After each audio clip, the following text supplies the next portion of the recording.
De la sierra moreno cielito lindo vienen bajando un par de ojitos negros, cielito lindo de contrabando. Ay, ay, ay, ay, canta y no llores, porque cantando se alegran, cielito lindo, los corazones. I probably was aware of, my Latino roots all my life. That came from my mom. The culture she presented to me was one that made her happy and that gave her life. So I was a good listener and observer, and I picked up from that she passed on that kind of joy to me.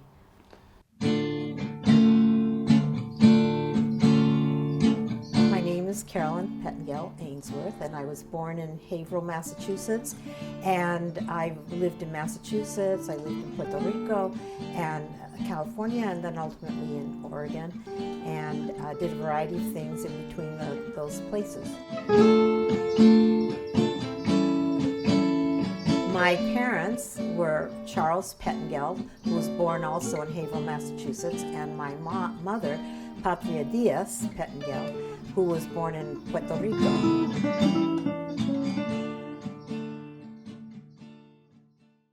All my relatives in Massachusetts adored me. I'm not saying that to brag, but I just got a lot of attention from them. And it was a very different kind of culture. The relatives were more reserved. When I went to Puerto Rico, I was 6 years old, and it was like an astounding revelation of a different environment and culture. Everybody came up to me and they would say, "Oh, Carolina," and they give me hugs and they're all excited and they're talking about me. "Oh, she's so cute," and everything, and that kind of stuff. And the weather was so different. I mean, I wore shorts most of the time. The breezes from the ocean, just the colors of plants, the different animals, and a lot of times on Saturdays and night when we would go to the plaza and walk around or ride around in a carriage, there would be multiple guitarists playing music in the plaza.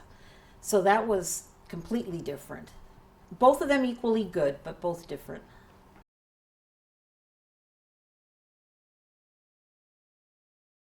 My mother's interest and motivation in making Puerto Rico the 51st state happened much later. It was in the late 1950s, maybe early 60s.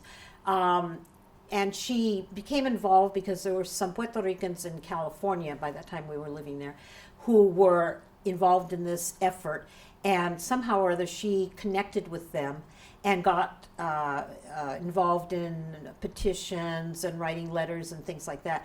And also, at one point, met with the governor at that time, Governor Pat Brown, to present a petition to him to have California support this effort to make Puerto Rico the 51st state.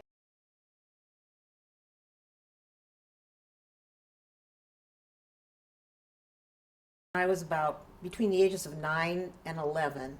I can't remember which year it was. Mom wanted to go to a department store to get some makeup. She found the makeup and she waited in line to talk to the clerk about it before she purchased it.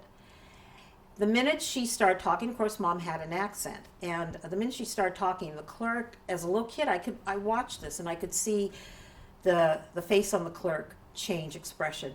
And then she looked over like that when my mom was in line, and she motioned to the other person to come here behind my mom, and she rang that person up. And my mom, didn't say anything. Now I'm maybe I'll say about 10 years old or so. I'm looking at this, and I sense that this is not right. Something's not right here. So she started to do this and point to another lady. And I looked at that lady and I said, "My mom was here first." And I said it in a big, loud, 9, 10-year-old voice. And the lady was like, "What do you want?" And my mom just said, "Oh, never mind. I said, "Mom, ask her." And she said, No, I changed my mind. And so my mom left, That was one thing that struck me. I know my mom was humiliated, I think, because she was being left, not selected because of, maybe her accent. I said, Mom, let's talk Spanish so I can practice. No, no, no, no, no, no, no. I'm busy. I'm busy. And this would go on. And finally, I said to her, I was in the kitchen one time, and I said, Mom, I really want to speak Spanish with you. You'd be the greatest teacher. Why won't you do this? And she just turned to me. She was, it was kind of a sad moment. She said, I don't want you to learn Spanish because I don't want you to face the discrimination I've faced with my accent. I didn't say anything. That hit me. That all these years, that's what she thought about herself. That her accent was a problem. And she didn't want me to inherit that problem. It was sad to me. Bésame, bésame mucho, como si fuera esta noche la última vez. Bésame, bésame mucho, que tengo miedo a perderte después. Yeah, well, it's a work in progress. I promise you that when Grandma sang it, when Grandma used to sing that at the kitchen, I didn't know what the words were at the time, but I would have little tears coming down my eyes. She just sang it with Bésame, bésame mucho, like that, and I was like, oh, I don't know what she's singing, but it sounds sad. She loved to cook in the kitchen. Arroz con pollo was her big one. Oh, when she cooked that, and the kitchen was full of the smells of whatever, onions, chicken, tomato. We just loved it. We enjoyed that. So, and when she was in the kitchen, that's when she was happiest, and she would sing her songs that she liked in Spanish, like Bésame Mucho, Cielo Lindo, songs like that. In 1983, my mom married Ken Ainsworth, my dad, while attending the University of California, Davis. They soon moved to Oregon, spending time in Bend, before moving to Aloha in 1987. They still live there today. All the while, my mom has been passing down her roots to the next generation through her classes. I really believe firmly in letting children listen to music of other cultures. And so since I was teaching at this time little 1.5-year-olds to 2-year-olds music, and then 3 to 5-year-olds acting, it was a great opportunity for me to share global music with them of all countries, and particularly I would put on Spanish music, and when the music came on, we would dance to those songs. All right, Mom. So, have you tried to pass down your Latino and Puerto Rican roots to me in any way? And if so, how? Well, yes, I did. When you were a little baby, I played Spanish music. You loved to dance, so you would put your hands up like this, and I would pick you up, and we would dance to the Latin music, and it was all in Spanish, the lyrics and everything.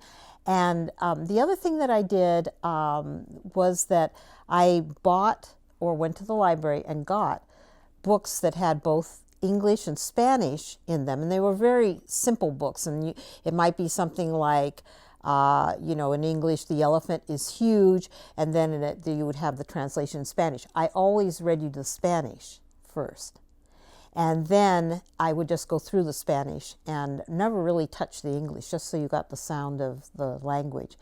And the other thing, too, was that I had a dictionary for you that was Spanish-English, and it had 1,000 objects and animals and things. And I taught you, this was more when you were 3 years old or around that time. I would open up the book and I would point to the object, and I'd say, what is that? And you'd say, gato, or you'd say, perro, And then if you didn't get the word, we'd say it together. So early on, I was starting to get you familiar with the language. And why was it very important to you to pass down your roots and teach me these things? I think because your grandma didn't do that for me because of her fear of passing prejudice from other people to me if I learned Spanish and absorbed the culture. And I just felt that all my life that I wanted to know more about that culture, and wasn't given that opportunity. I felt it was important for you to understand your heritage. Just by doing this documentary, it's really allowed me to look back into my past. Some things I never really thought of a whole lot before. Hey, whoops. There you go.